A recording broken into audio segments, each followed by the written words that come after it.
Yeah, hi, it's Russell Mulcahy here, the director of Highlander and also Highlander 2, the Renegade version, which you're about to watch now. And we're going to make some comments as we relive the experience. And with me, I'm Bill Panzer, one of the producers of Highlander, the Renegade version. And I'm Peter Davis, the other producer. And we're here to set the record straight. One of the things that is different about this is that we started the movie the way it was in the script. And we decided to add this piece of exposition to make sure it was totally clear to what everybody, where we were, what time we were, what the problem was, and what the dramatic setup for the story was, that there was a shield, there was an ozone layer problem, and nobody was quite sure whether or not the shield was necessary any longer. And that there was a group that certainly believed that it was not necessary. right, and so I guess that's why this is called the Renegade version, is that the version that was actually filmed actually had about 20 to 30 pages torn out of it before we completed filming. So then it was basically reconstructed in the edit. Now this is the closest version to what the original film was meant to be. Right. It's a good thing we picked those pages up off the floor, actually. Yes. And you also know this film is also in 235, whereas Highlander 1 was in 185. And we basically have added back approximately 16 minutes from the original version to reconstruct the pages and the scenes that were temporarily lost. The version known as the quickening was constructed out of probably 90% of this same footage that was restructured, but there is 10%, or I guess it's 10% of this footage that was shot in Argentina that was not in the version known as the quickening. And in addition, we shot additional footage to complete scenes that were... For this version? For this version, scenes that were shot in Argentina but were never finished.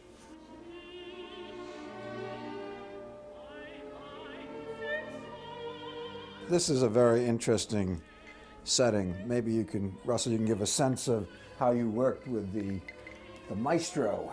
Well, we were very lucky. Obviously, in Argentina, they have one of the greatest opera houses in the world. It's quite an extraordinary place. The Teatro Colón. Yeah, and they just happened to be doing production of The Ring. So all the sets here were actually constructed by the opera for their actual opera season, and we were lucky enough to have the sets available to us. And this shot that is right here now, Russell, this was sort of a reprise of the Skycam shot from... Without a Skycam, yes. This one, the Skycam sort of became defunct and no longer available. I think it fell off in Japan onto someone. So this is actually a Luma crane. How did you do this? You built a platform? Yeah, it was very complicated. A lot of platforms. I think this took maybe even half a day to actually get this set up. You see some of our characters sitting there.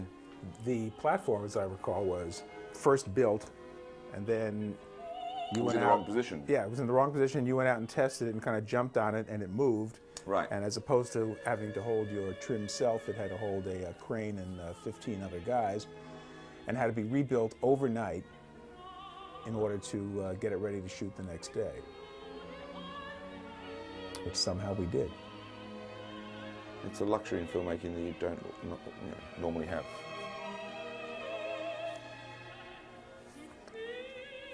Now, we are coming to a part of the film where we're going to go back in time, whereas before we had moved to another planet. That is probably the other biggest story change in this version. Yes, is that no longer... A lot of people objected to that particular story point of the other planet. Boy, strongly. Yes. They hated it. They absolutely hated it. I think this is also very interesting as it relates to the overall Highlander legend. While the core fans had expressed serious interest in knowing where these people were from, originally, or their origins, when you gave them an explanation and they didn't quite find it to their satisfaction, they got very annoyed at you for giving the explanation. So we decided to take their cue and go back to more mystical origins. Yeah, they said they wanted to know where these guys came from, but in reality, they didn't want to know. Exactly.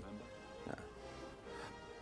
I'm very happy this version got put back together like it is now, because I remember when I saw the first version, and I didn't even know how it had been reconstructed, because everyone sort of was like pushed away by certain people, you know, when it was put together first. Well, there was a problem. And I watched the movie and I didn't understand the film. There was definitely a problem, wasn't there, Peter? Just a few, Bill. So now you're, as opposed to going to the dreaded planet Zeist, you're back in time, and you're about to see the entrance of Mr. Sean Connery. This is called the $500,000 shot, because that particular shot there was a retake. The first version of it was badly scratched and had to be reshot at vast expense. And this was very interesting because there was a scratch on the negative, and Sean was insistent that this master shot was absolutely needed. There was no way of cutting around it, and there was no way of doing it optically, because clearly you wouldn't want to do this optically. Sean being on the rate that he was, as Russell says, it was a $500,000 shot that was done on a Sunday morning. I'm sure it made it into, I think Sean is very big in the Scottish charities. So I think he donated it to the Scottish Trust. Yeah, it's very nice of him. And that was a very extensive shoot on Sunday morning, wasn't it, Russell? Yeah. Yeah, well, actually, I think it took maybe only an hour to do, but it was a very expensive hour. Well, And I think that even though take one was perfect, I felt that, you know, You should get your money's hey, worth. he's getting paid. Yeah. So I think we did 38 takes. I think take one's in the film. I know it is. it was also a little, you know, it was about 105 degrees on Yeah. this in this soundstage. Argentina is not necessarily known for its air conditioning. I mean, on the sound stages, Bill? No, generally speaking. Steak, perhaps. Attractive, charming people.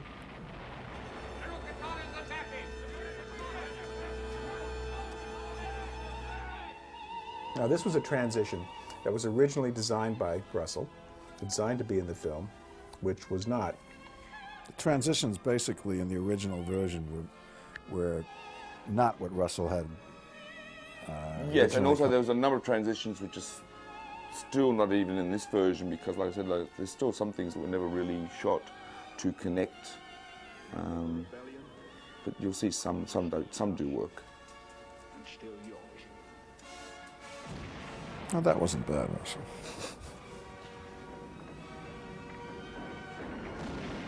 Now, this was a scene that was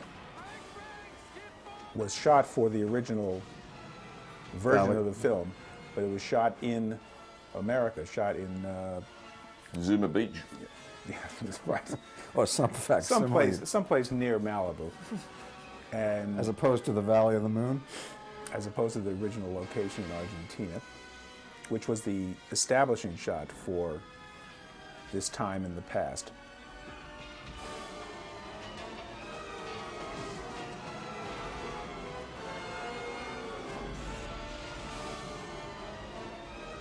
Now you're seeing Michael Ironside, who plays a wonderful villain in this. And Michael has quite a long repertoire of known for his ability to play these roles very well, and he did a wonderful job here.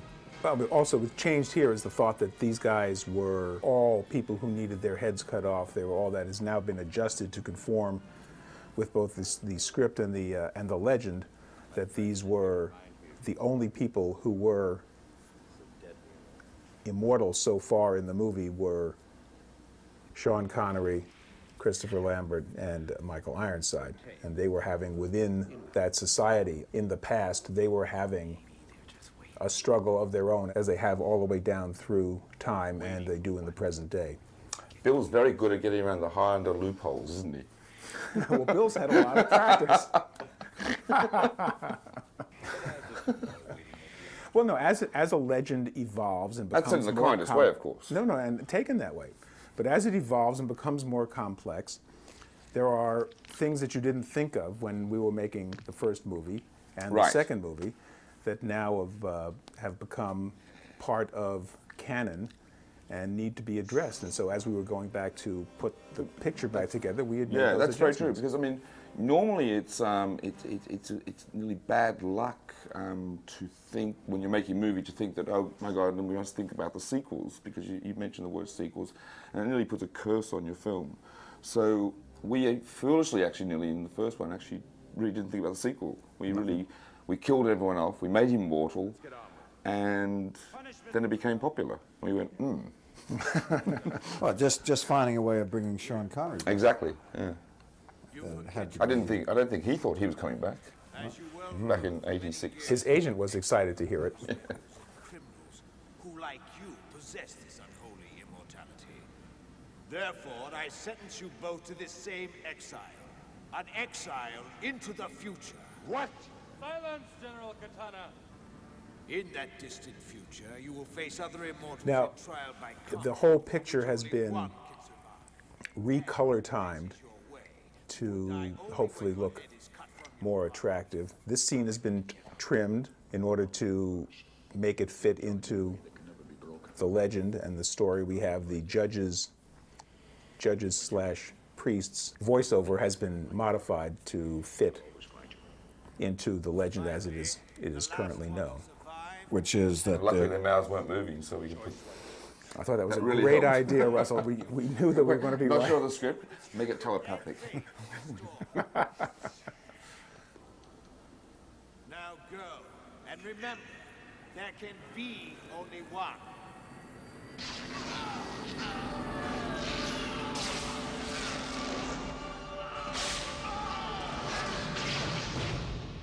Okay, Mr. McLeod. The makeup for Christopher is done by Greg Cannon. Yeah, Greg Cannon. This They, was they his, went on to do Dracula and whatever. Good and man. won an Academy Award for at least one. Now, a lot of the opticals were also redone in this version. Good evening, and welcome to And TSC. a fair bit of time went into the revised opticals. Highly dangerous levels of ultraviolet radiation continue to bombard the And this is the first time we're getting a look at the world as it has become under the shield. Unattractive, hot, humid. held earlier. The corporation's chief financial Well, maybe not so unattractive. denied growing rumors of a management shakeup. And he is now getting, McLeod is now getting information about Comment? that also is modified about the fact that his old buddy and partner in the building of the shield is sort of being kept under house arrest. And this was the way it was originally, but it was different in the quickening version. I'm sorry, he's not accepting any calls at the moment. Any message? Yes, in the quickening version, I think they just wanted to cut to some wham bang action much quicker and forget the actual storytelling, Bad which is always a choice. bit of a shame Very bad choice. Hey, Grandpa. because we know the wham bang is going to happen soon. Well, they're there. They paid their $8. I mean, where are they going? You there for what? You're McLeod, aren't you? So what? Christoph had to sit in makeup every day for his makeup for 4 hours. I think it was about 4 hours.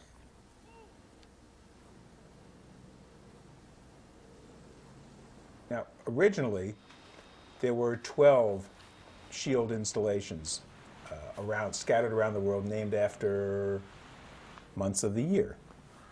And so in the script, this was the December installation originally. Yes, and now it is shield control. It is the sole source of the One shield does all. one.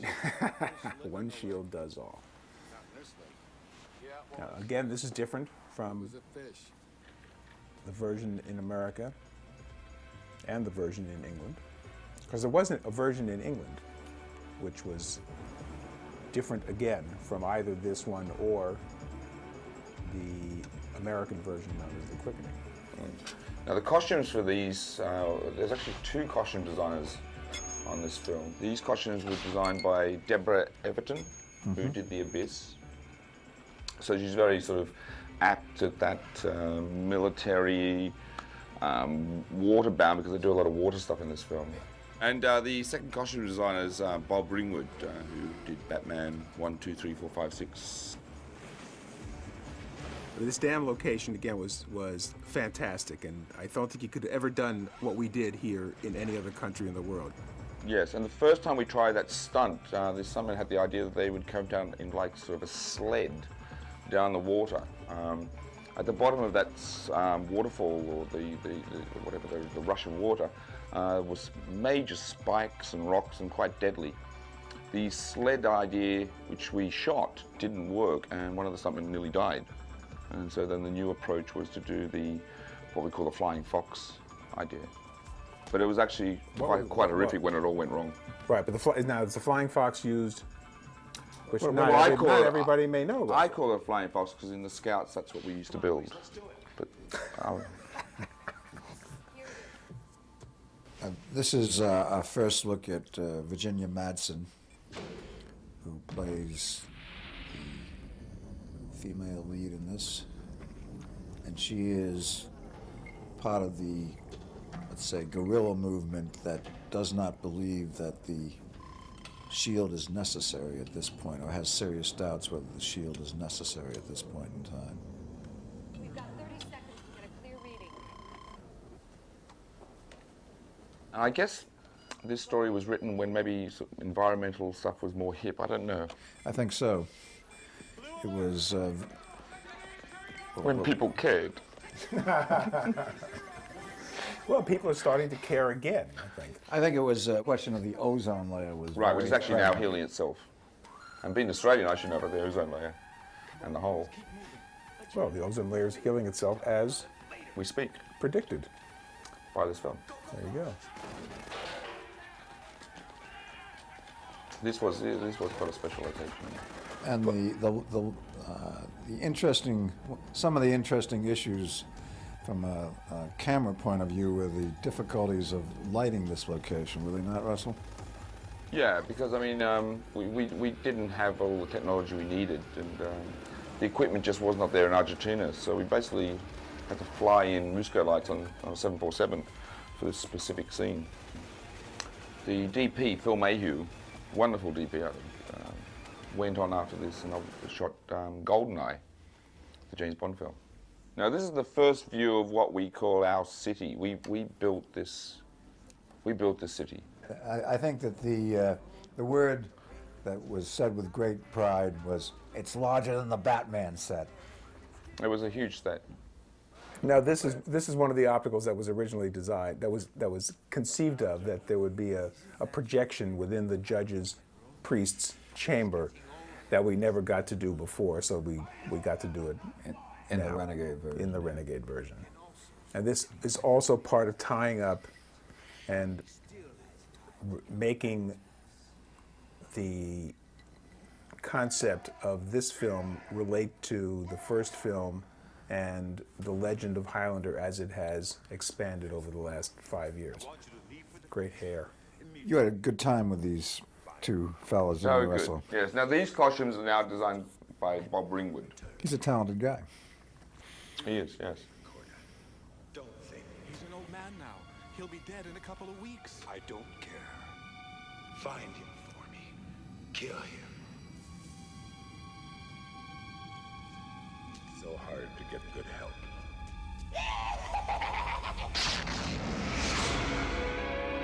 Now, Shield Optical has been redone to reflect the fact that nobody is arriving from another planet.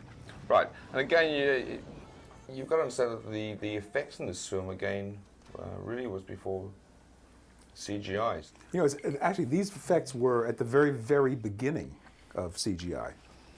Right, but it's basically just laser photography.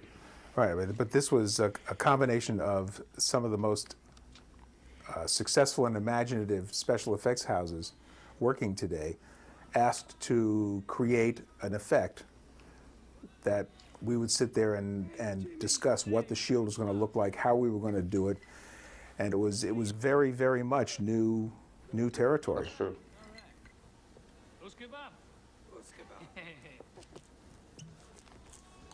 Here you go. Good evening.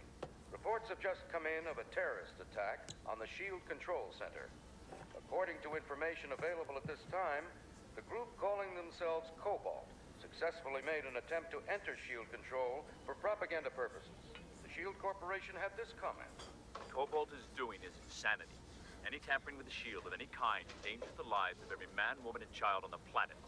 Cobalt is known to be headed by environmental terrorist Louise Marcus, who led the raid and remains at large at this time. Pretty girl. Now, all that you're seeing here on this street is a total build, is it not? Well, this scene was actually shot in Los Angeles. Yeah, a build. Like, we built it as opposed to finding it. It was a build. Sometimes you build a set, sometimes you take a location and you build something on the location, and that's like a partial build. And sometimes it's a practical. Yeah, sometimes it's a practical where you don't have to build it all.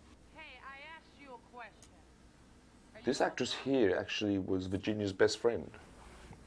Yes, she came down to keep her company. Came down to keep her company and actually turned out to be really quite a neat little actress. Oh, she was very good in the scene. Made her own clothes. Did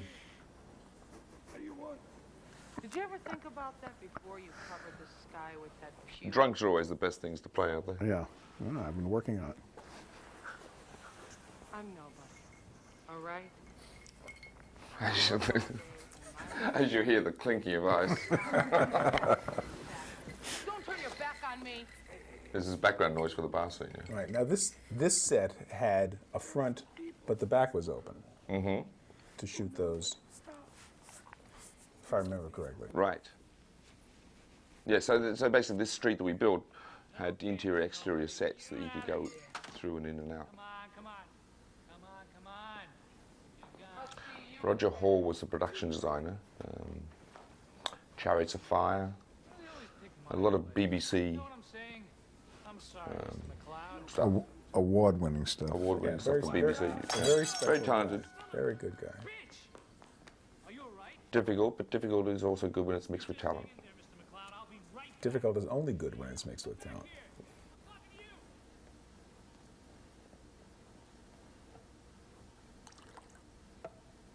Maybe I should get this.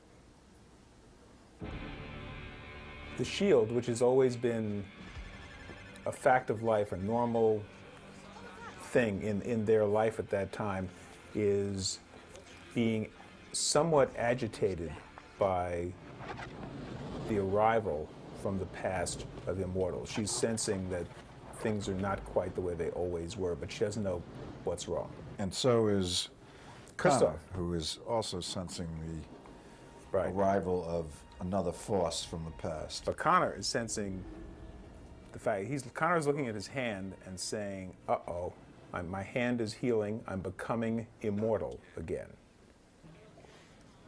That's his tip-off. That something's going on. He doesn't want to even talk to her.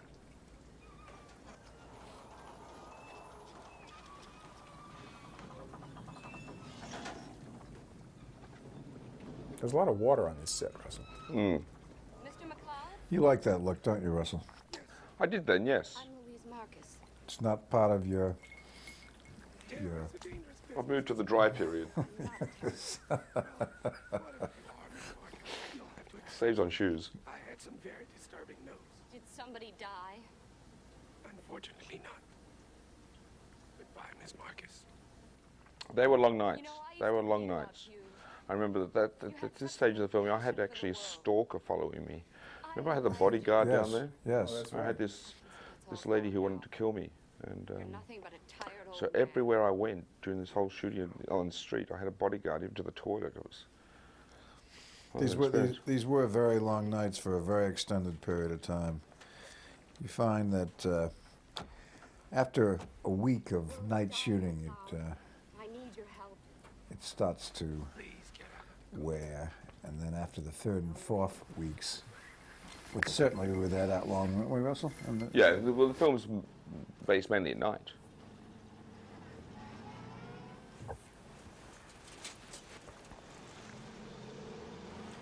Listen, Cloud.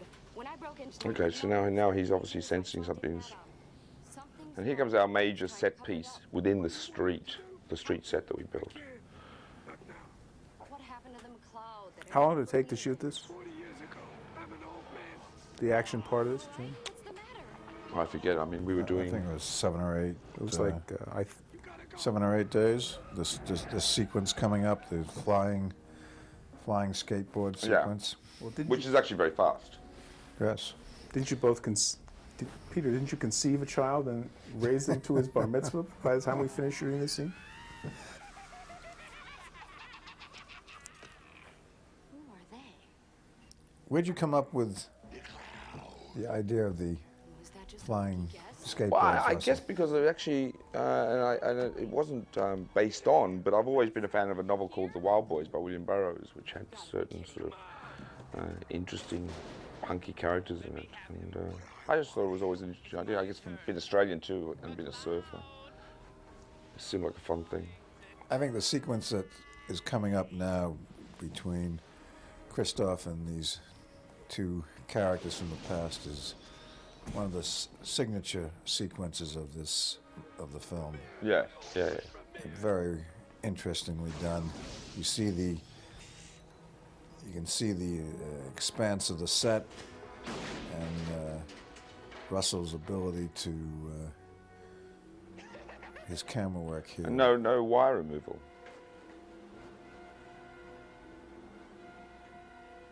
Would you like to expand on that? These days you can use thicker wires, and you can on the computer you can get rid of the wires. But again, we didn't have that technology, so we used thin wires. And there was one sequence which is coming up later where Christoph's flying around, and basically he was flown by. He was on a cable, and there were 20 guys at the other side of the set running, pulling a rope, so spinning him at quite a high speed through the set, and the rope got stuck, and he ended up doing this massive somersault in the air at 30 miles an hour. Christoph's usually up for that stuff, though. Yeah, he's pretty he didn't like that one.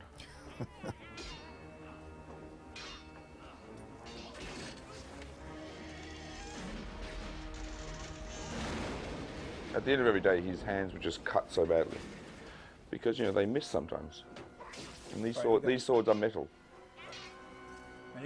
This is not rubber here. And here comes the train. The infamous train. But a great train. Mm.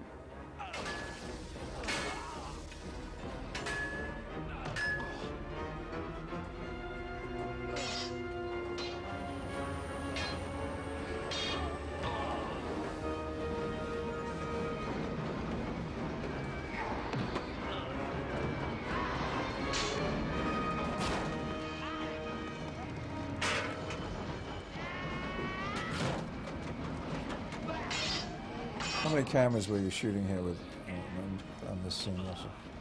Not too many, because again it was rather hard to hide cameras, so we were only filming with only 2 cameras. Because again we had to make the street look longer than what it was, so the takes were only lasting maybe 8 seconds, and then you have to carry on.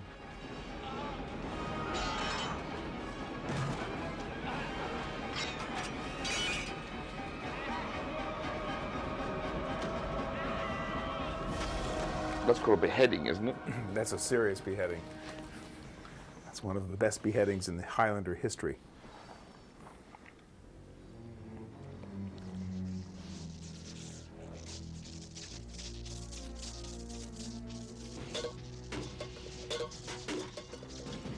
This is what has become known as a quickening. Right. And the original movie called The Quickening was based on a quickening being a different concept than it has become over time. So we tried to adjust that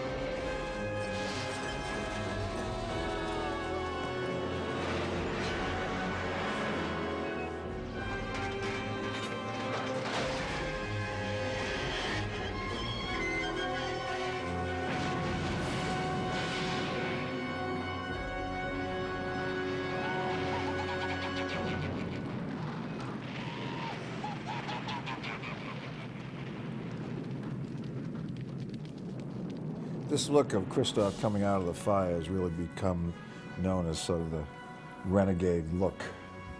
Yeah, so he's been basically rejuvenated. He's now immortal again. And probably a little pissed off. He's not sure he wanted to be back here. Didn't at all. And so here they come flying. So this is the start of this quite famous sequence. You had a good time with this, didn't you, Russell? Yeah, I did. I enjoyed this sequence. It's completely live. I mean, it's full wires. There's not one blue green screen in this. People will not believe that. I mean, that's. Shots are variation. I mean, some shots are done at 6 frames a second, 12, 18, 13, 14. It really depended on the action that happened. We just decide. Well, you did fairly extensive testing of camera speeds. Right. For the different actions. So the whole set was crisscrossed with pulley wire systems. So you could fly left, right, left. And then we had an arm for a shot like that, for example, where he could pivot around the camera. Now this was the sequence actually where he did the flip by mistake. He had bungees on his legs, so he could then lift his legs in that manner. Richardson worked very closely with you on this, did he not? Right. And also the wire guy he did Superman. He flew Superman.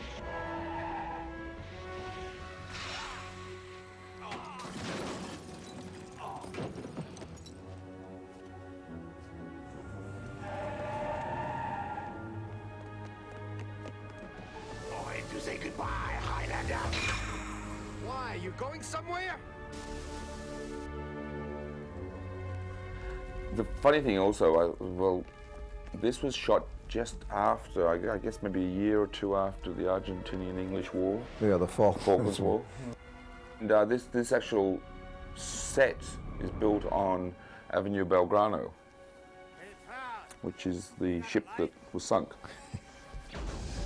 And the relationship between the Argentinians and the English was very tense, but it was terrible. There was definitely a sense of humor about it. Well, especially when the Argentines found out how much the English were making. It were mixed crews in these circumstances. But they used to play soccer together, and it was actually a bloodbath. On Sundays, yeah. Yeah. You wonder how many crew would turn back to work the next day if they lived.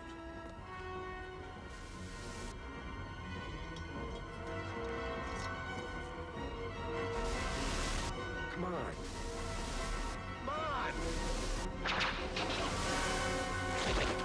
Another wonderful beheading. Another one bites the dust.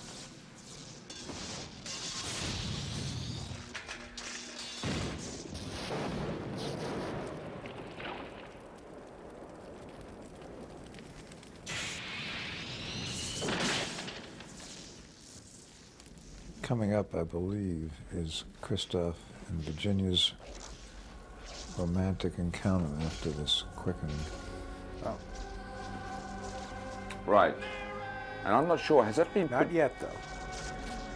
I'm just anticipating it. I know. Now this is where across the shield, beneath the shield, the energy of the quickening comes and raises Sean Connery from where he has been, residing, and deposits him in Scotland. Now he had fun with this scene. He did. That's an Australian actor. I think this is one of the scenes that attracted Sean to the piece. He thought he could have a good time. Taking the piss out of Hamlet was... Yes. Yeah. Excuse me. A fellow of infinite jest, of most excellent fancy. Forgive me for interrupting your... Now, well, this set was going on this stage. Behind this was also the control rooms for Right. the shield control. Yes. Next door was McLeod's apartment. And below them were the caves. That's right. With the priests. So it was all happening in a very close area in an Argentine studio that I think had been resurrected just for this production. Now, that was our view of it. Yes, it was difficult keeping the cows out of the studio. It was like she filmed me on a farm.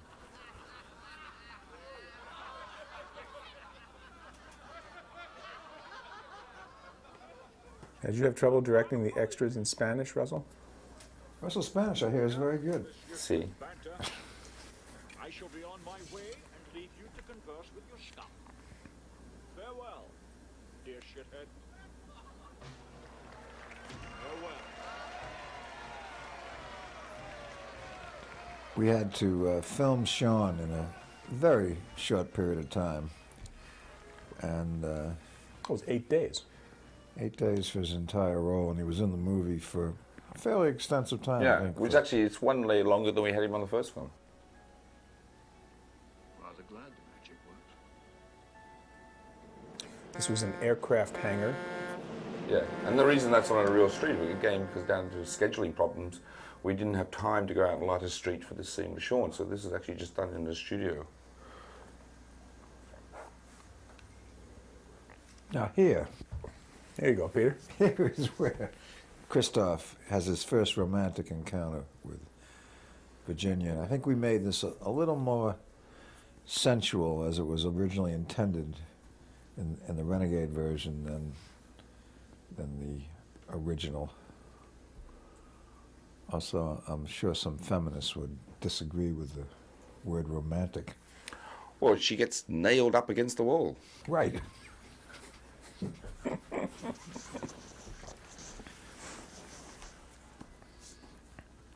Which is rather romantic. It's Australian for romantic. That's right, it's Australian for romantic.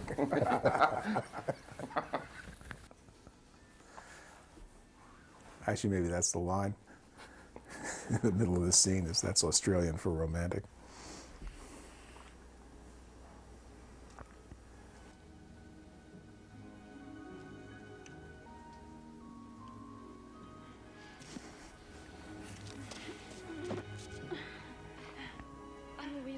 From Flagstaff, Arizona.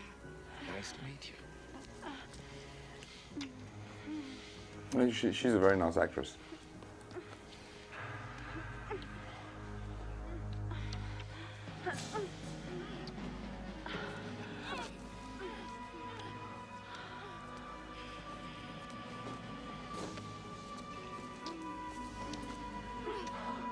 So as we see in this scene that MacLeod has not lost his Scottish virility. His love of life. His passion for life. He definitely seemed to be into this.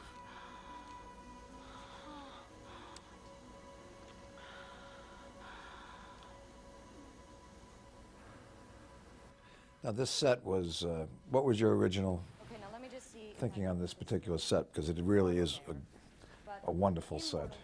Trying to bring in some grand romanticism into the future. And the statues are interesting. We had a full-time model maker who did nothing but sculpt these statues out of styrofoam. He was on the picture from start to finish. He was in Argentina for 5 months. Yeah, yeah. Every outrageous sculpture that the amount of statues in this film is a lot. But what we found is, as you notice this scene here, one little minor thing had been overlooked when you design a set to look great on film, is that basically the couch was unsittable.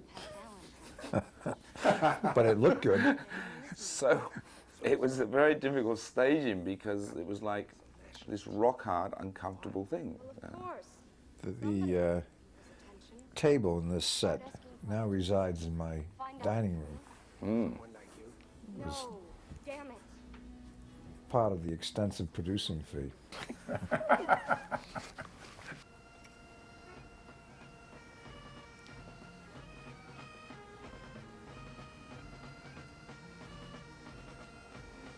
Now again, I think that you'll see this bit in Sean's next bit in the tailor shop. I think again this is part of what this role was appealing to him to, in the lighter sense. I think that's again he had a lot of fun with this particular scene.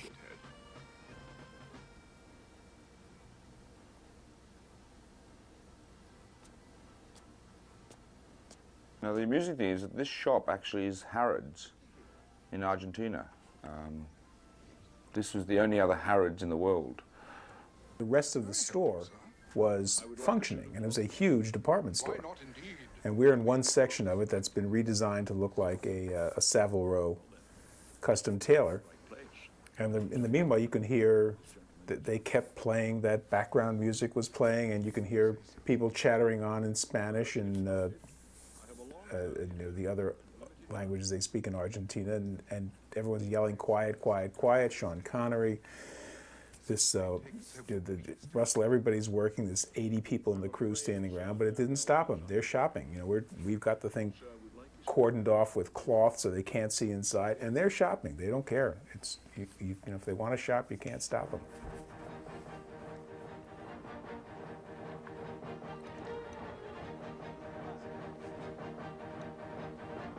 The dresser Joe, English actor, Peter Bromelo, terrific actor, and him and Sean. I think Sean really enjoyed this scene.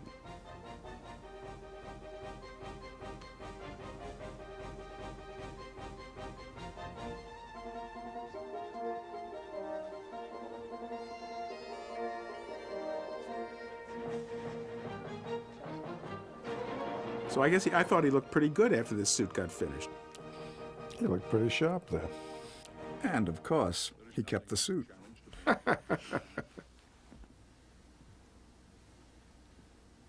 our compliments, sir. Thank you, Roy. His mirrors were great, Russell. Can we arrange Yes, filming with mirrors can work sometimes. Yes, to take you to the airport.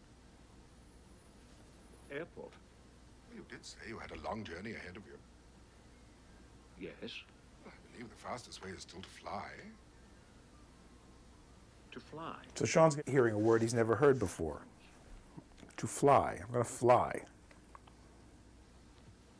To fly? Is that great? Is that kind of like, what the hell? If they say I'm going to fly, I'm going to fly.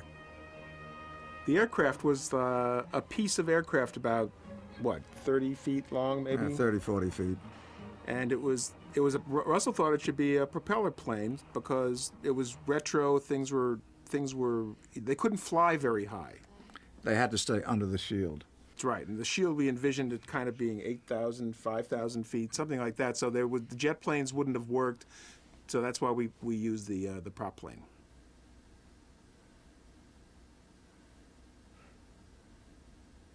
Remember the set Roger Hall said that we were all concerned about what the floor was going to be like, and he said, we'll just sand and polish this floor, which was the original studio floor. The studio was built during the days of silent movies, and it had this incredible parquet floor that had been covered up with layers of paint and whatever for 70 years. And when it was stripped down and sanded and polished, it was this incredibly wonderful parquet floor that we didn't have to add ourselves, that already existed. I knew Roger was very budget conscious.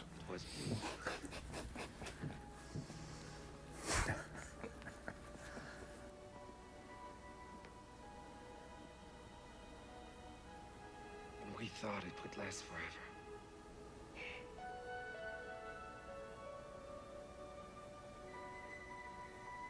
It's quite amusing in this shot that even 235 is not quite wide enough to keep two people in frame. So do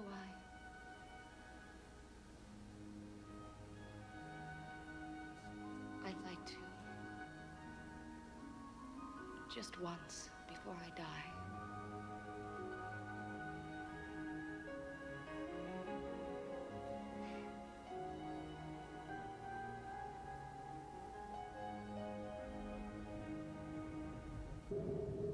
This is a place called the Valley of the Moon, which was where we were originally going to be doing quite a bit of filming. Which is actually, I think, leased by the University of Chicago, isn't it? Because the amount of prehistoric bones It's they something, find there. yeah.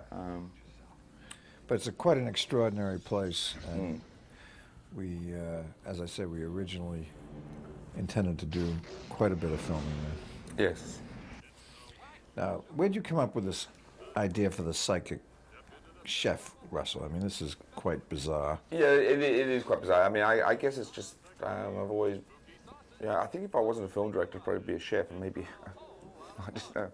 I mean, I've always sort of liked cooking. The fact that it's in a subway station is also...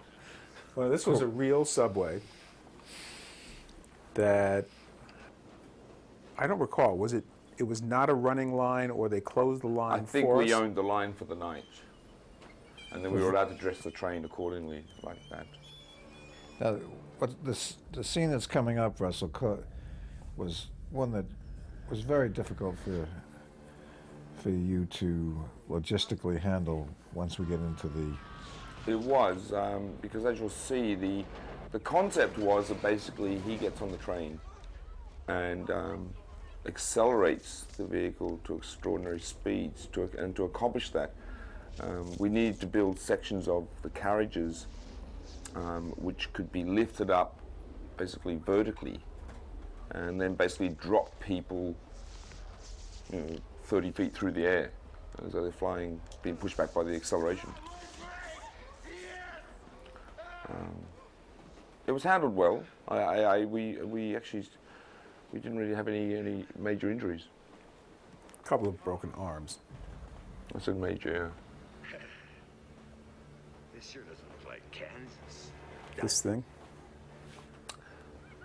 The fabulous Godzilla.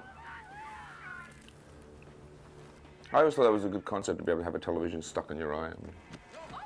They're getting there. Yeah.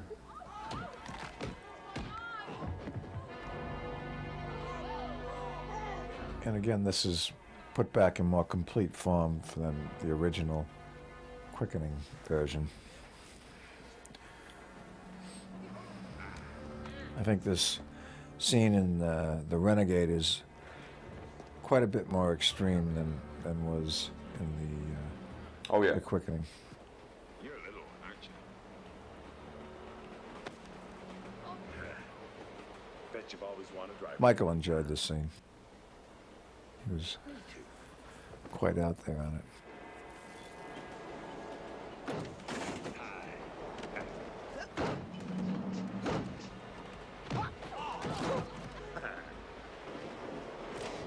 Were most of the stunt people locals, Russell? Or They were, yes.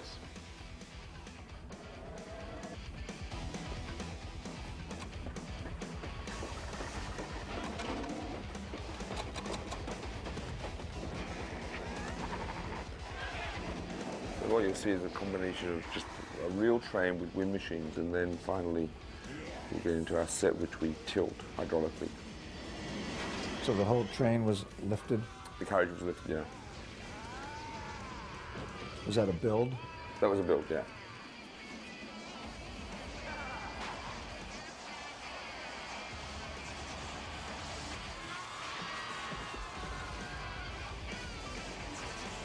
What is that measurement of speed, Russell?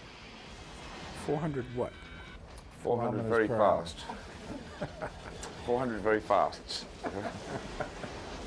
Well, I only ask because I know people want it. Yeah.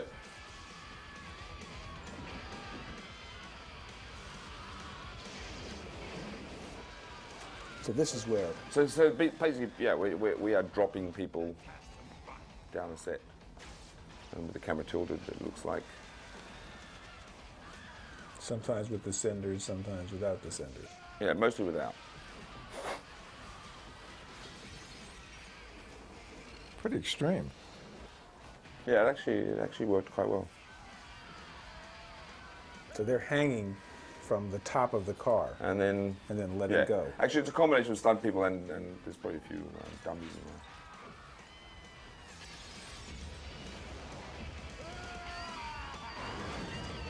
And this is where the train crashes through a wall on the existing set, on Right. the big street set.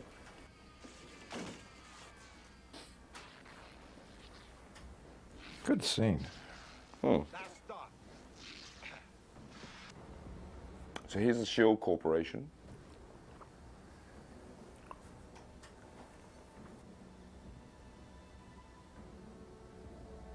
Some lovely fascist type architecture in what is it?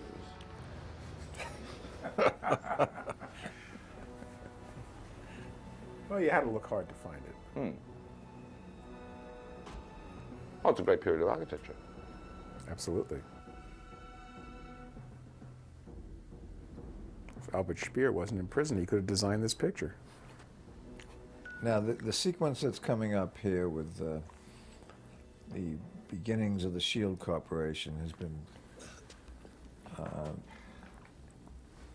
well, it's been totally repositioned, and now tells the story of these two guys and how one was the creative genius behind the Shield, the other was kind of the production manager, construction foreman, driving force, financial and political guy behind it.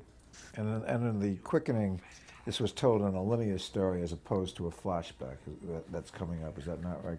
Yes. We go into a flashback. Right. Flashbacks, of course, are Highlander trademark.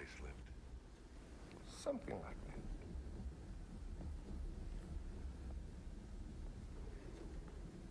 You remember the dreams we had? Remember how much noise that fan made? And this is the first time we're really seeing his mentor, as it were. Alan Rich. Remember the day? Good evening. Only a few months now until... Right, this was the first scene of the quickening, and But without the transition. oh yes, it just started. Led by Dr. Alan Naiman and supervised by Connor McLeod, work around the clock. This may be the last chance for planet Earth. This is TSC. We are standing by for It was an Shield. incredibly warm night. I remember this night, the amount of light that had to be shoved through that hole, and this tiny set. Remember this day for It was 1,000 just years. extraordinary, the heat. The day we protected the planet from the sun. All personnel, please leave the area. We are starting the final countdown. All personnel, please leave the area.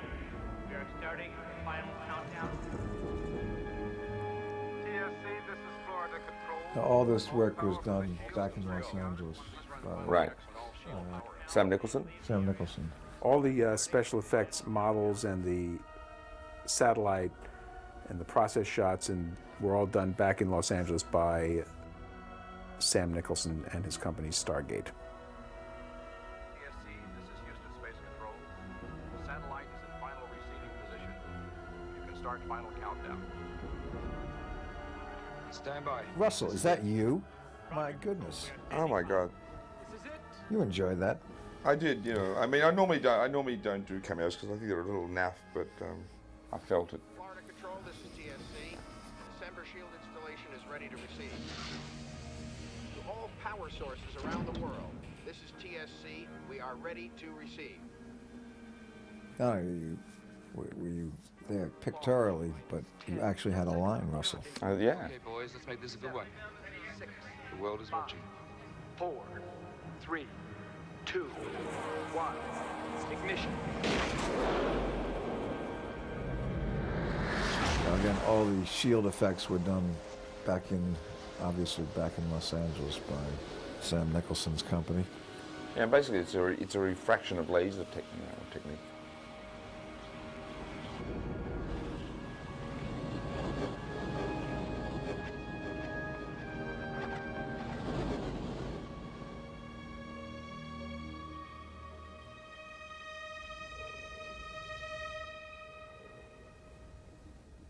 Again, this set is, I think, a good example of Roger Hall's design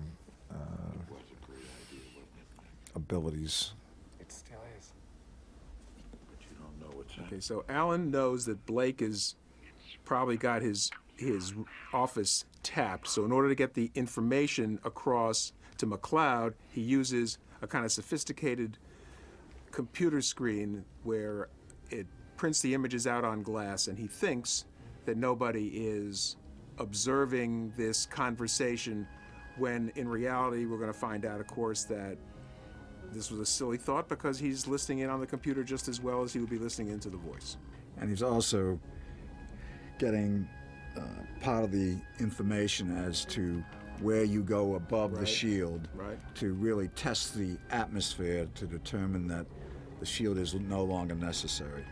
These had to be redone for this version because the old ones didn't mean, would never dealt with going above the shield and the coordinates and all this, which was in the original script, had to be sort of re-put into the Renegade version. And it's again because the scene, we added back the scenes that involved them going above the shield, which were not in the original. Oh, no. Nothing I won't. Why is that, Peter? I think it had something to do with Lloyd's of London.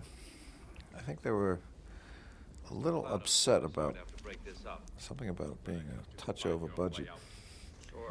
And they felt that Russell should consolidate certain scenes and... Consolidate, my favorite word. It's a wonderful word. As opposed to... Yes. We're I ripping thought I had 2 weeks, I've got a day now. That's consolidation. That is definite. Serious consolidation. Yes. Forget Act 3. And I think the fact that 4 years later we were able to bring back the vast majority of what was originally intended is something that we all wanted to do. For the human race, wouldn't it? But it really makes no difference anymore. Since you built the shield to last forever. Nothing lasts. It's wonderful when you watch John here, because he obviously just relishes the evil. Evil is so fun to play. This is one of my favorite scenes. And one of your best. Yeah, one of my best. Cab driver's name is Jerry Pritchett, happens to be named after my father-in-law. Mm-hmm. Who obviously you adore. Absolutely. This was all shot on the streets of Buenos Aires. This was a street that was...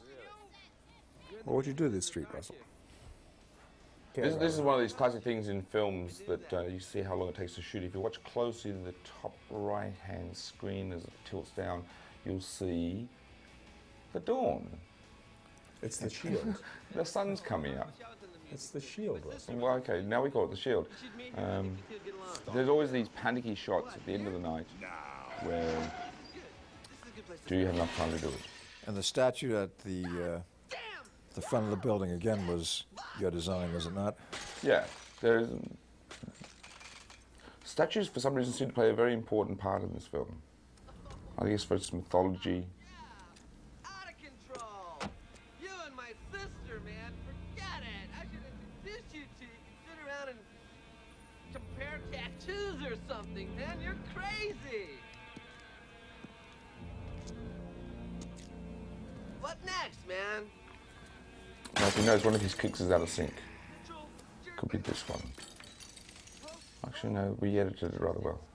There's a jump cut in there. Just take it easy, all right? Don't give away all your secrets. Central!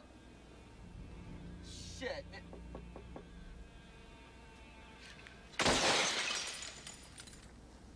In Hollywood, you probably would have had a stuntman in that car to take the glass hit.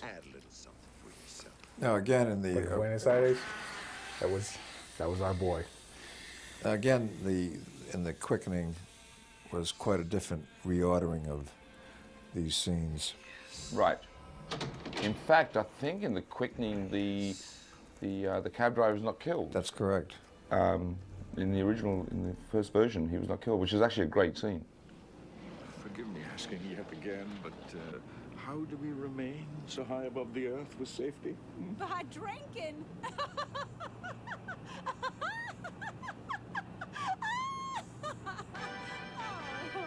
And this was probably not in. Welcome to your transatlantic flight. Please fasten your seatbelt. Well, this is a personal favourite, my love of flying. In the unlikely event you have a loss of I've had many close encounters on planes, and I've always wanted to see a safety film like this. You know, where we see the truth. This is a Like, you're gonna die. You know why they ask you to put your head in your knees like that? Because I spoke to a person that saves people or sees planes when they crash in the ocean. They ask you to do that so basically you keep your head on your shoulders, because otherwise your head pops off. And it's easier to identify you. If you'd like it's a service in the industry. Hold your head. Russell's flight It's not going to save your life. They're available through the Highlander store.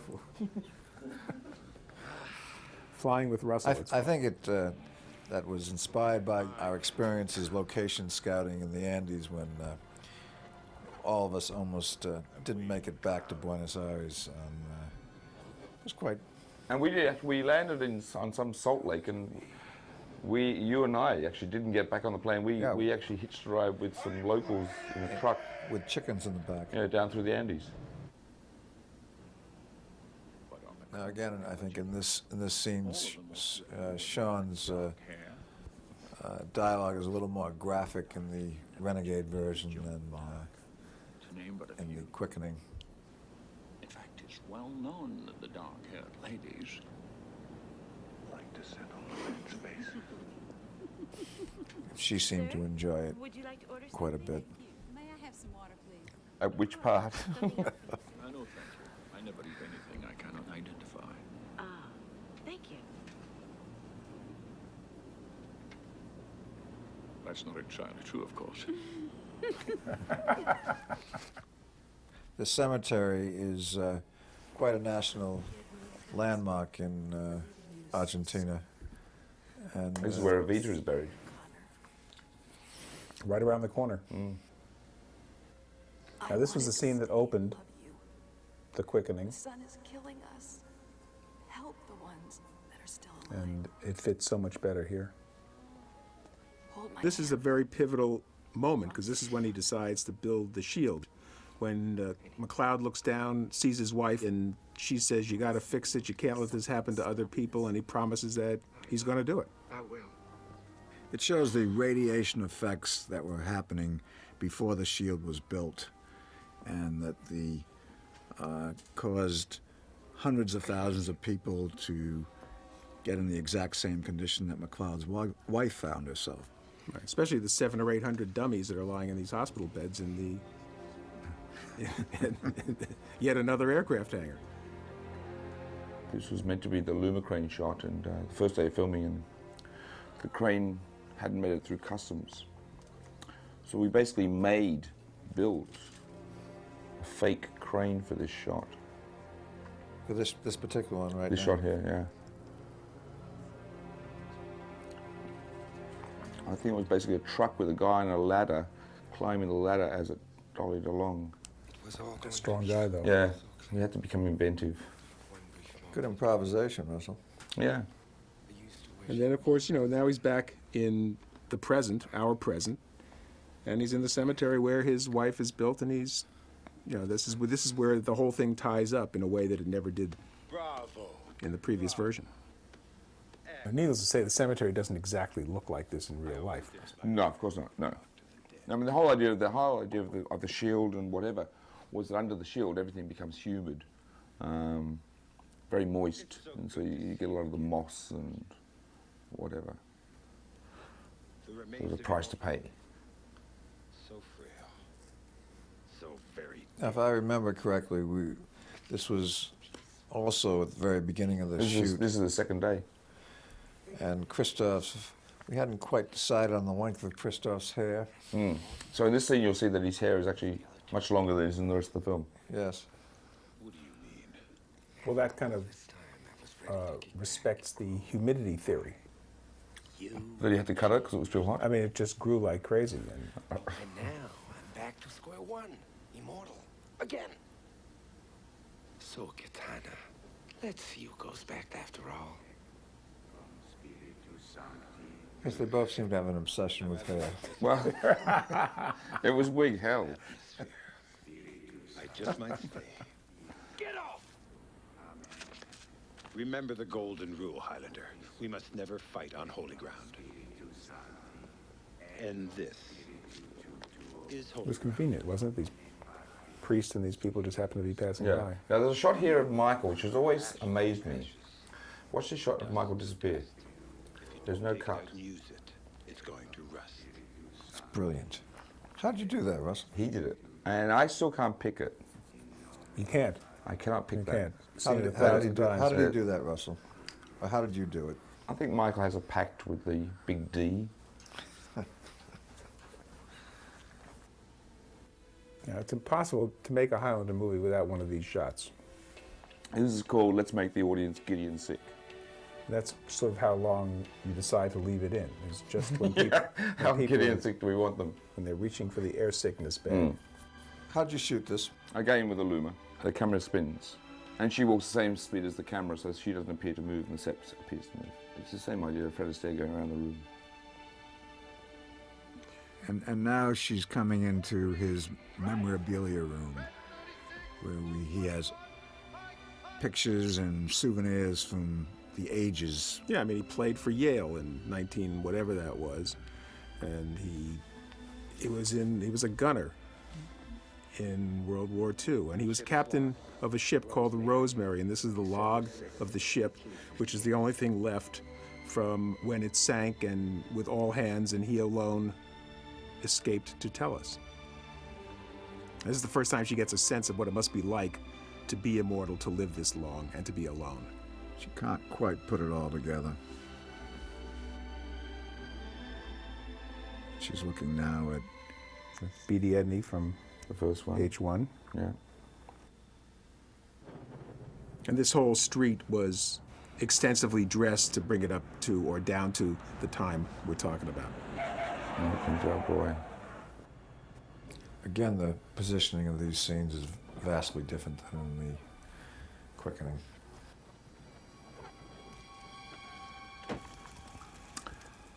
And that was the last shot we filmed on the film. The eyes.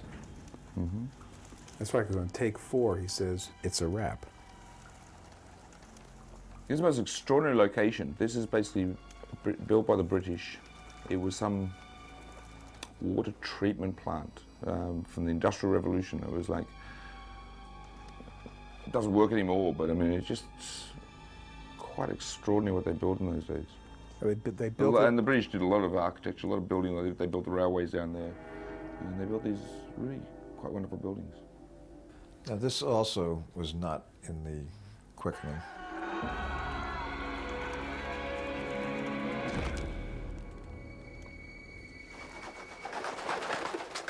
The theory behind that scene was that you were meant to think that was basically Katana flying down, jumping down.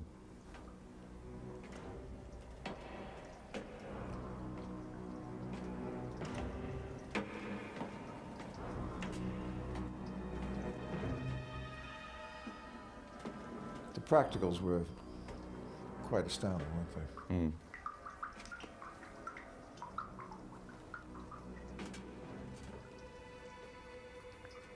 Part of this was a build, was it not? This is a set here.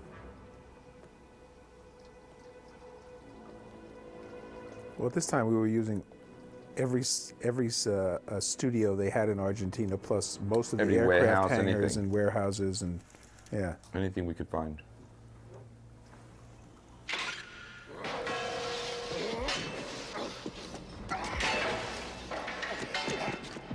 These two were very definitely into this choreography on this fight, if I recall correctly. Yeah, I think it was actually in this fight that Michael actually got hurt rather badly. Because that floor, it was very slippery, very, very humid. You could really only do like about 4 seconds, 5 seconds of fighting before it just became impossible. Because they're wearing very heavy costumes. The amount of light, very uncomfortable.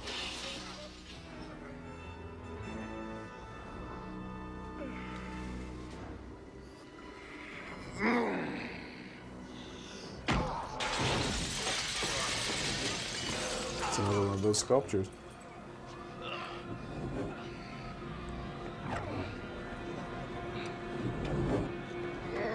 This is a set piece built on apartment house overlooking part of Buenos Aires for those down shots. One thing I should mention here in these fight sequences is that in the earlier fight sequence in the street, actually, Christoph, remember, nearly lost a finger in the fight. He did get bruised up. The finger was nearly severed off, and the ambulance was called, but he continued to do the last take before the sun came up, before he was rushed off to hospital. And he was quite a trooper. The show must go on. Yeah. He definitely likes that stuff. Yeah. Yeah. He always comes to play.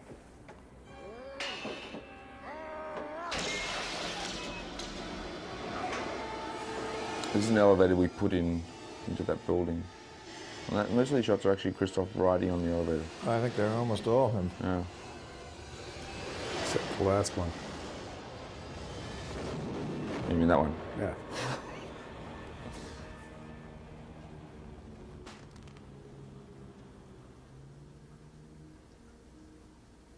There was a fair bit of concern before that sequence, was there not? I think Richardson was very concerned. About safety. Mm-hmm. Nicely played, McLeod. But the game's not over yet. And that would be a handy trick, wouldn't it? You know, you fall 12 stories, just click your bones back into position.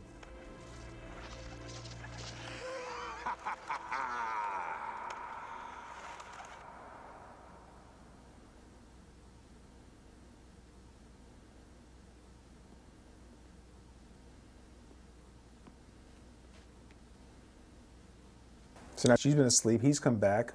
He's just had this yet another incredible confrontation with his past. And his mentor is about to appear. She's found out about his love of the past and the fact that he's been alive all these times. She's a little shocked. Who wouldn't be? My first wife. And you notice in this scene we actually managed to find some cushions. They do look more comfortable. She like Full of love. Full of life. Till the end. I held her in my arms when she died. An old woman.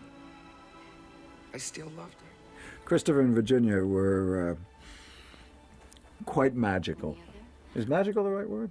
Yeah, that's the right word. Lustful. I mean, when actors get down on a distant location like that, people become friends, and I think we could say that they certainly became friends. She died in New York. And I think you can really see that in their performance. They really act like a couple that is truly has found each other and are soulmates.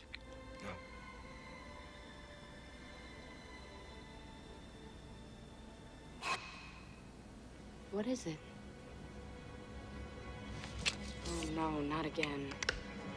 Go upstairs. Again, I think this shot shows this fantastic set-off very well.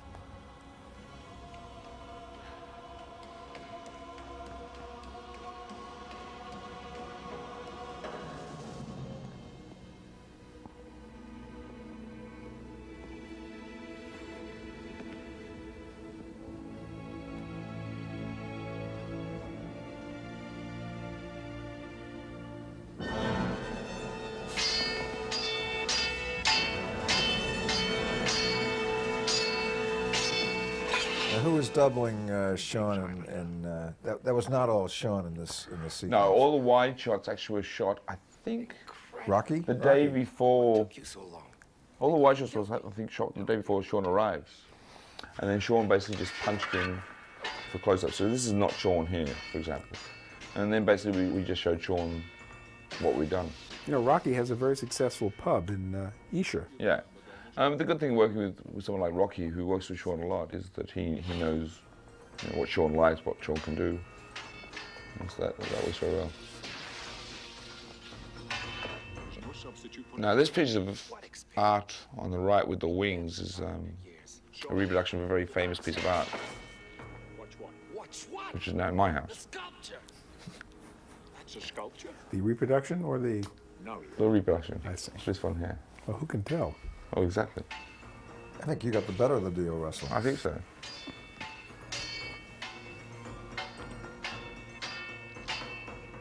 Rocky is quite a good double for Sean. Mm-hmm. I think he doubles him in most of his films, or historically had doubled him in quite a few. Remember, McLeod? You called me.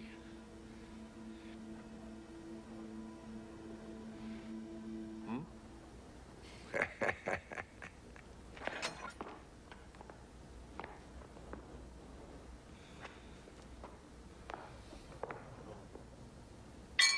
To magic.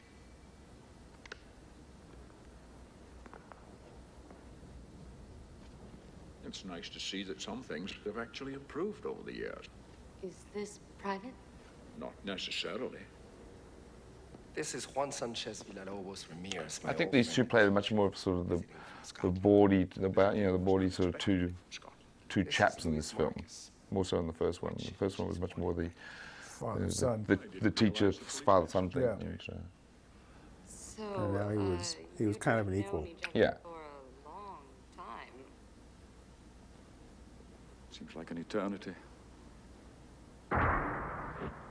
Oh, here's our, I think, our secondary villain, John McGinley. He's just a terrific actor and so much fun to work with. That includes your little computer conversation with McLeod the other day. Supporting actors can make or break your movie. You know, you look at this guy, Alan Rich, and he did a fabulous job. From the prior period where he looked remarkably younger. Yeah, much younger. And he had a tough schedule on this thing. Yeah, I think we had to fly him in 3 times from Los Angeles at various times during the shoot because his schedule was so fragmented. But he was wonderfully cooperative and did a fabulous job. I think he took the part because the character had the same first name as he did. I think he took the part because he loved the idea of coming down to Buenos Aires and doing some tango dancing. That's right, at least the first time. Because it's business as usual. Forever. You have allowed yourself to become a traitor, Alan. And as I think you know, we have a fabulous place for traitors. Don't we?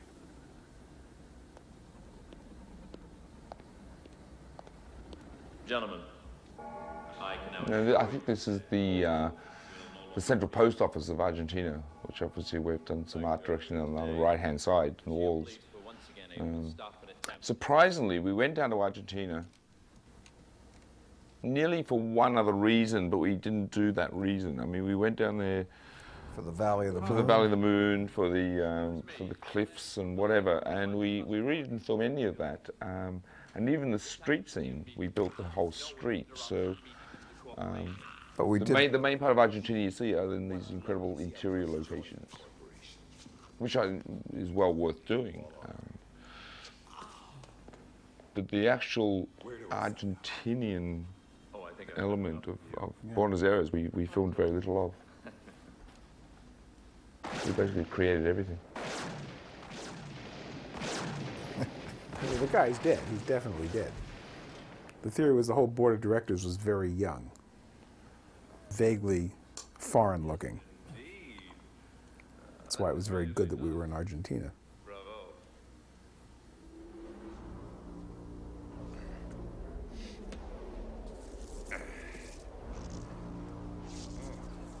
Now again, the scene has been extended in the Renegade version, and some people may view it as a little extreme. You didn't think it was extreme, did you, Russell? In hindsight, yes. Yeah, I mean, a little unnecessary. But you certainly made your point. I did, yeah. PC is all in the mind. Yes, this is before politically correct, yeah. I think so.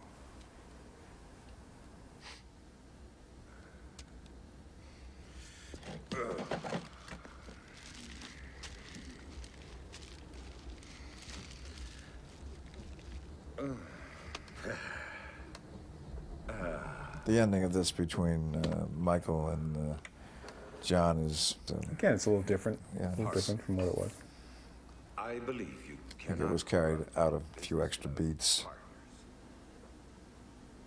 This is a business, isn't it? Oh, yes, it is. We like to think of it as a good business. What exactly is it that you want? Partner?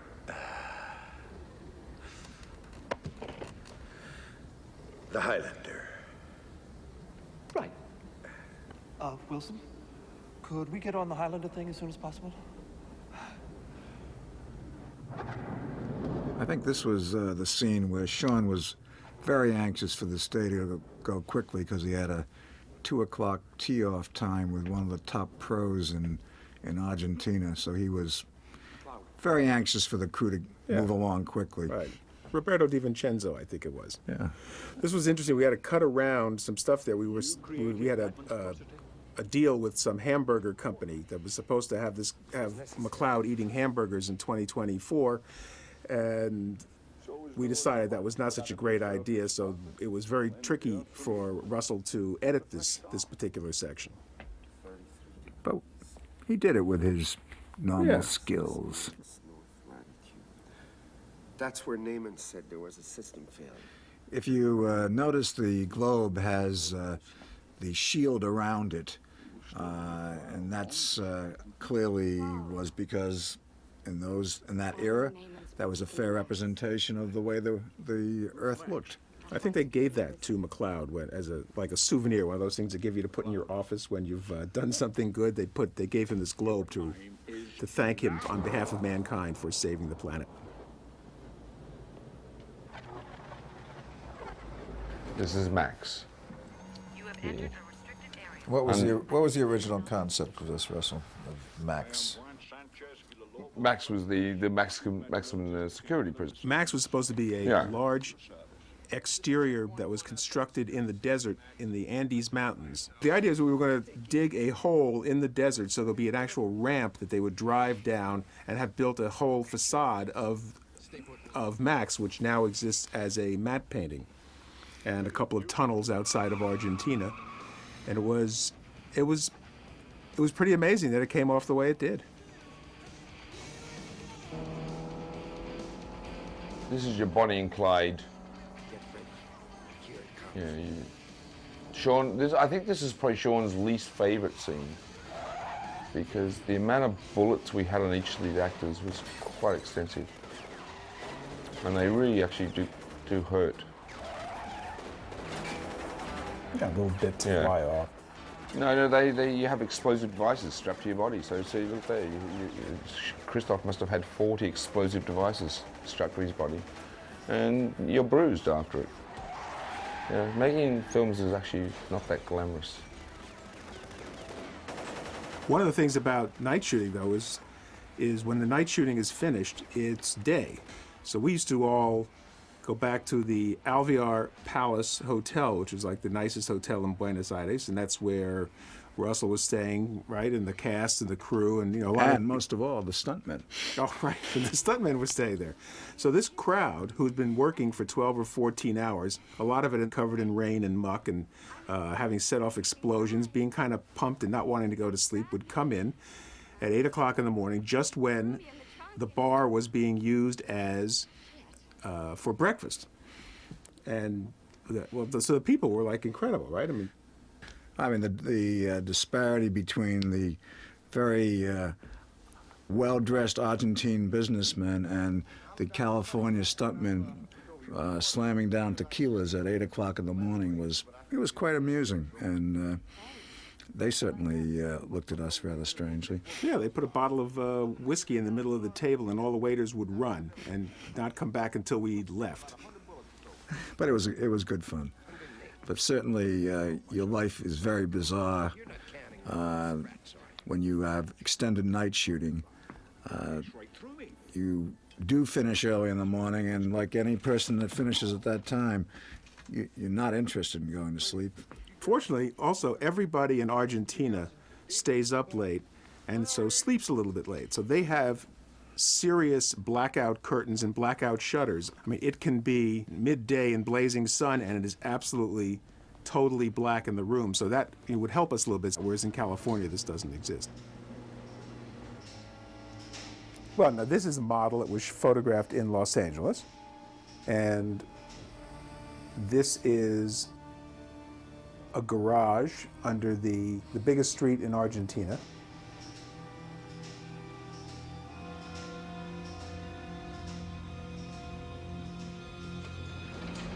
And this is a set in another one of our aircraft carriers, Right. hangars. Yeah. Because they have, what, one big street in Buenos Aires, yeah? One very huge street in Right. Buenos Aires. Yeah. It was like 20 lanes wide. Beautifully landscaped.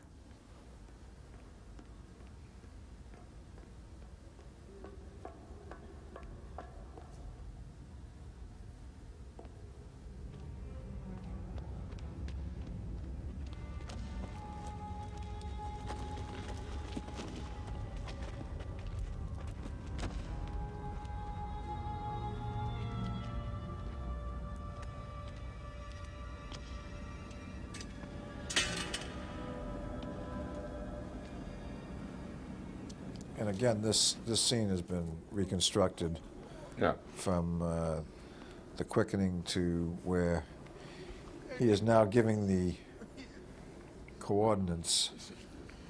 Other coordinate, 60 degrees, 42 minutes west. You can get through the shield there. You must see for yourself. And talking about how you got to go above the shield, you got to see it. Well, he went to a tango bar the night before and... Yes, we did.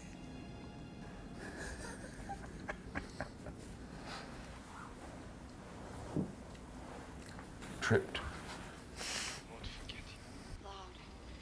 How very touching. You don't have to worry. No one gets out of Max. But you said nobody would get in either. Who's that? Louise Marcus, the head of Cobalt. A powerful enemy, I'm sure. So coming up now is what we call the fan room. And basically this is a set that was constructed by John Richardson. It's actually a very clever set. And it had to look dangerous. And actually was. I mean, especially when you're considering that you had not only Sean Connery, Christopher, and Virginia in there, you also had like about 3 crew members in there. This fan is spinning at rather high speed. It's made of metal. Of metal, and is being lowered.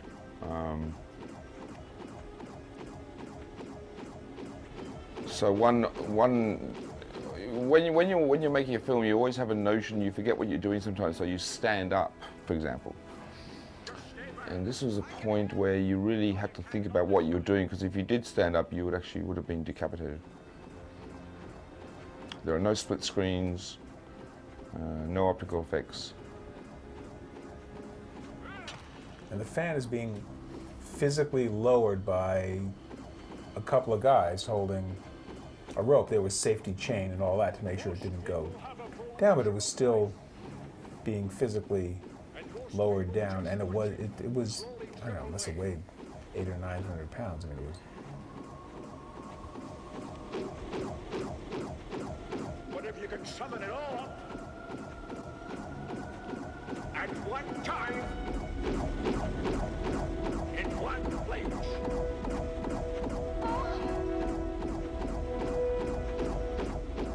Yeah, at this point you wouldn't want to stand up.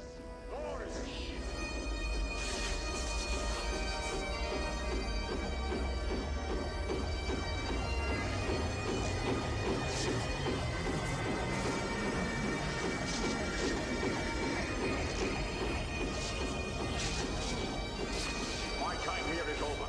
You must go and search out Katana. It'll take the power of you both to destroy the shield. Will I ever see you again?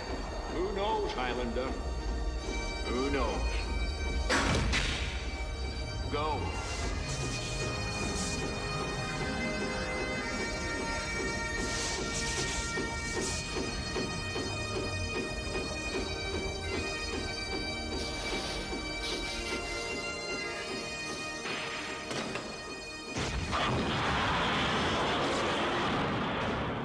Those are real fireballs.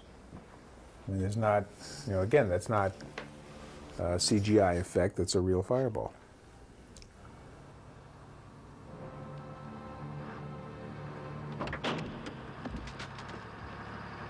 Come on.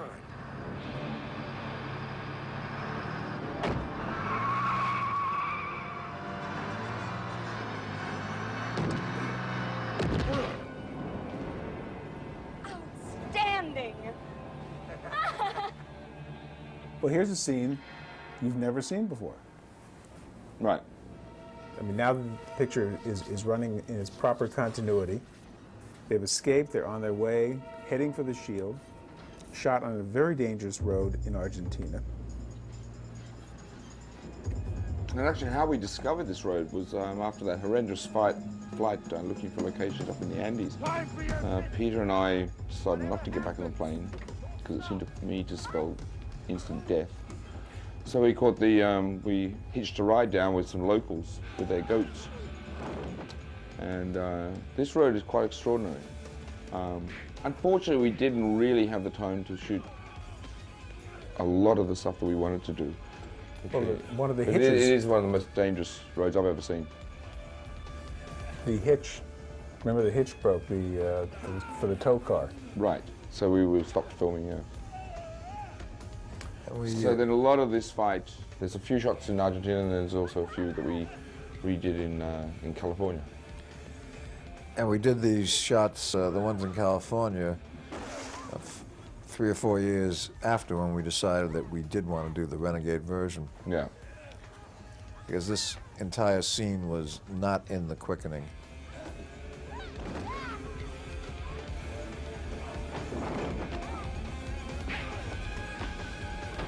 You can see part of the landscape. So here we are in Malibu Canyon, still in Malibu Canyon, after days of shooting in Argentina. And the car goes off. Michael And who is stands that? up. That was somebody with Michael's wig. Right, and this is Argentina. And now we're back in Argentina.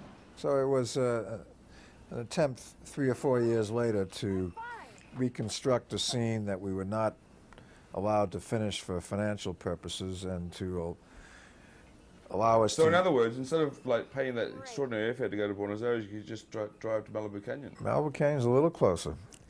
And that's Argentina. Yeah. You can see the difference between that and Malibu Canyon, yeah? And it allowed us to put this...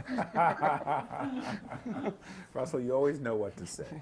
Allowed us to put this sequence back in a way that allowed them This to... river wouldn't flood. We had to finish the sequence. Yeah. And we did. And quite well done. That is true.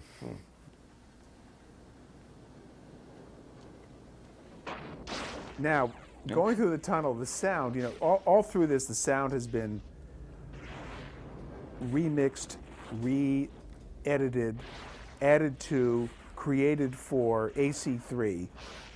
This sequence had sounded like, well, you never saw it, so you wouldn't know what it sounded like, but it sounded very modest. It has been, as has everything else been, totally spatially redesigned for what is Dolby Digital Surround. They're not actually climbing up, but the tunnel was built horizontal, so they're basically crawling on their knees. It's just filmed to look like they're going up. And the perspective is, it's 3 separate pieces. It's 3 separate pieces to give you perspective. It killed their knees. It was a very painful set to film in. And there are explosives going off at any point which weren't that clearly designated. So there's a look of anxiety on their face is sort of real. Notice the fan's going again. It's a remake of The Fan. You see, I always play the favorite.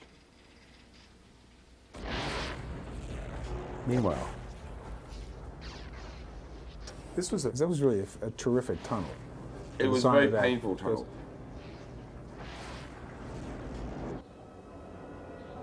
Bariloche. Yeah, this is basically 2 locals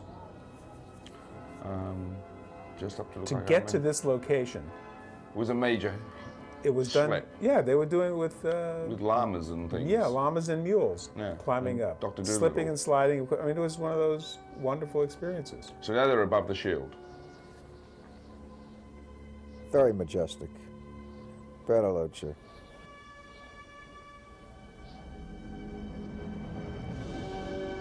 It's grand, it's glorious. I mean, literally, when I tell you that these... It makes you want to sing.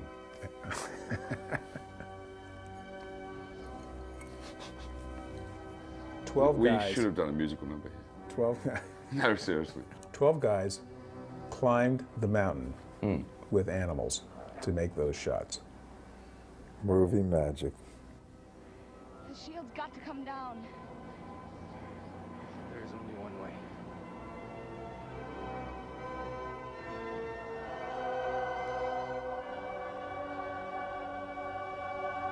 Look, I haven't any idea where they are. I mean, for God's sake, they dropped off the screen almost 24 hours ago. Everybody's got to be someplace. Relax. At this point in his life, he's a man with a mission. And all his roads lead to me. Right, I understand that. But I do beg to differ. What if he did get to Naaman before he died? And what if he did get the coordinates? What of it? Well, just maybe. They could figure it out about the ozone layer. And if that's the case, well, suffice to say that the company would be spiraling into Chapter 11. Will you be quiet? It's McLeod. It looks as though you fucked up, eh, partner? Why don't we all scream? Well, come on. Seriously. Yeah, it seemed to me that just doing your average sword, you might as well just go straight for the base here. Like there.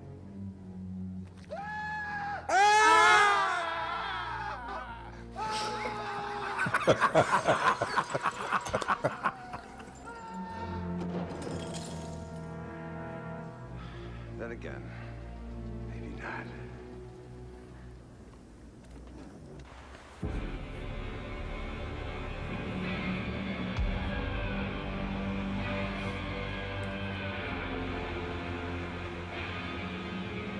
So here are ready for the final showdown, I think, yeah? Yeah, gripping finale, I'll say. Here we are back at Long Beach. Where'd you shoot this? In California. This is it's just a factory that's used quite often.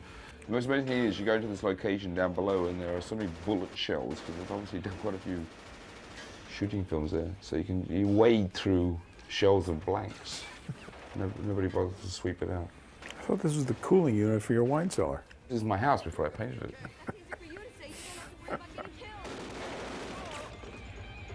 We're gonna be okay. Just hold them off.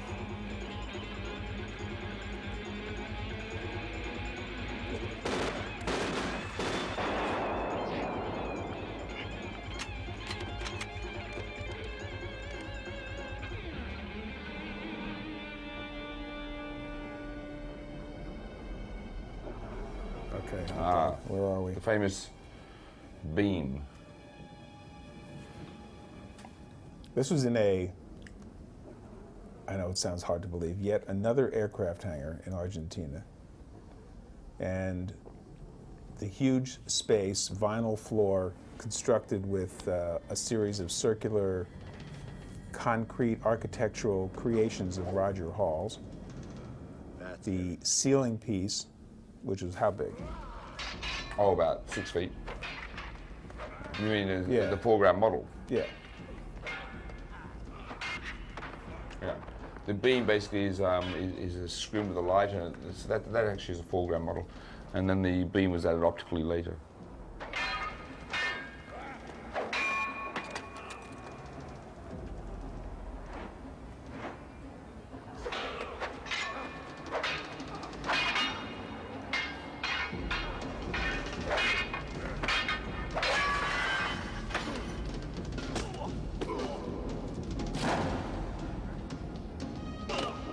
This is like, right here where the shield is created.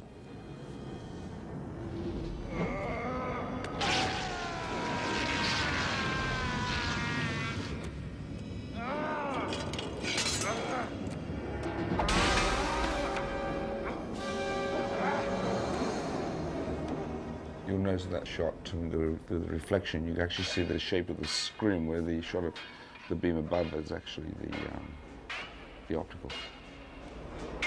A guide for the optical. Yeah, the reflection was not done optically, so you can see the difference.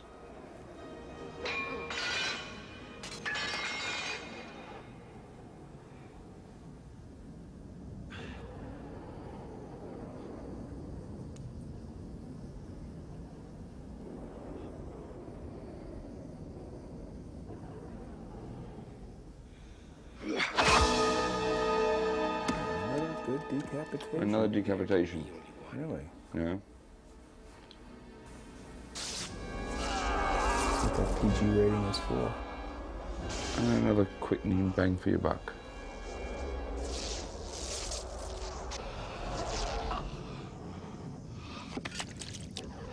That's what it was pretty much like most of the time, wasn't it? Everywhere you walked, there was water.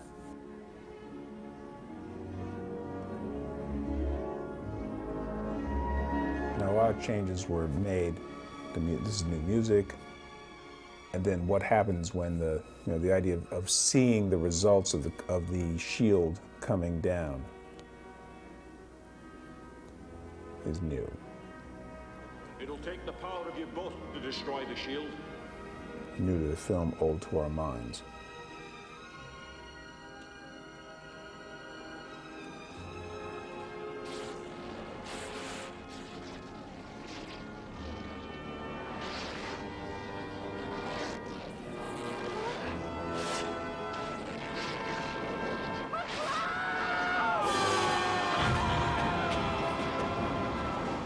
That was all shot in Burbank, where they filmed many other famous pictures.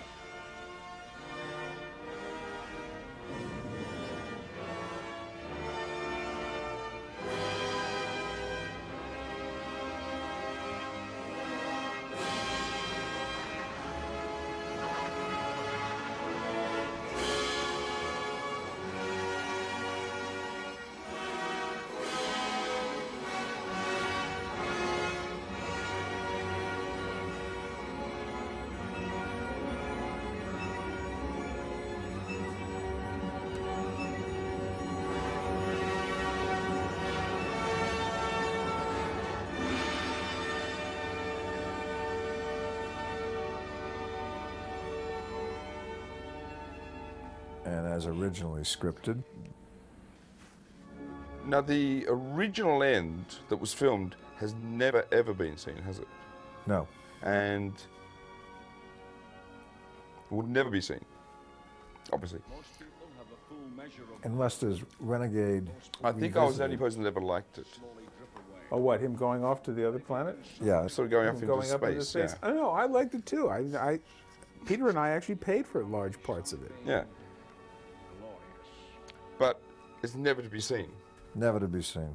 So, folks, what actually happened was... It was seen in the English version, wasn't it? No. Yeah, what we should do is we should include it as a supplemental third choice.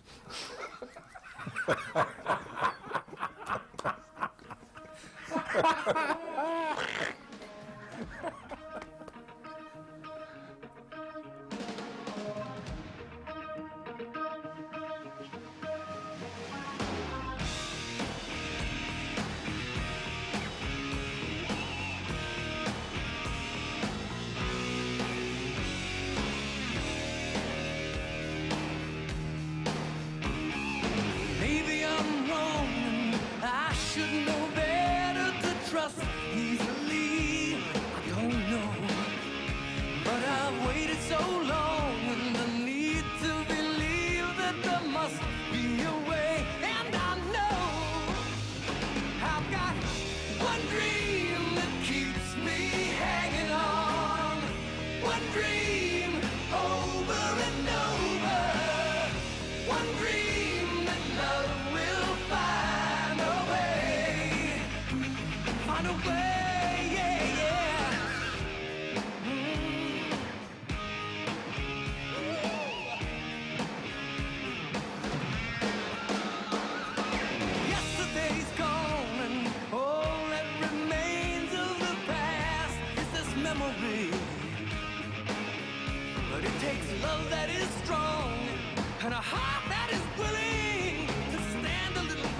One dream that love will find a way.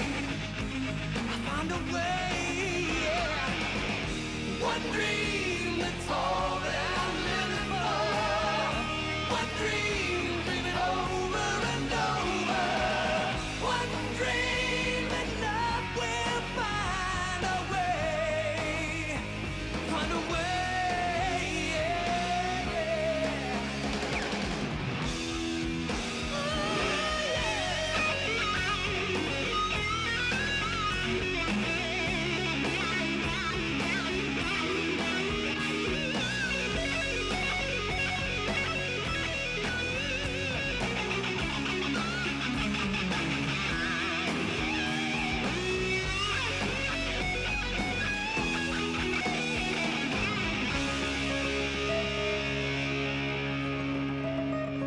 Yesterday's gone, and all that remains of the past is a memory.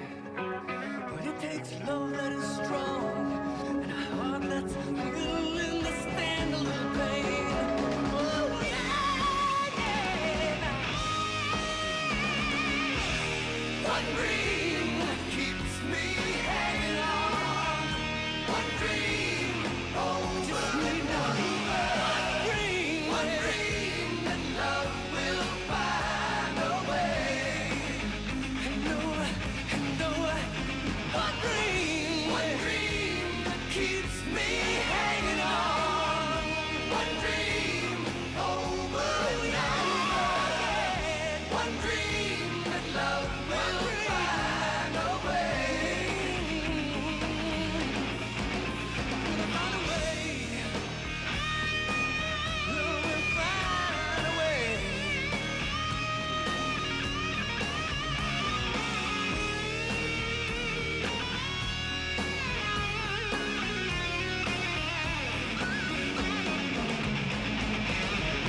One dream.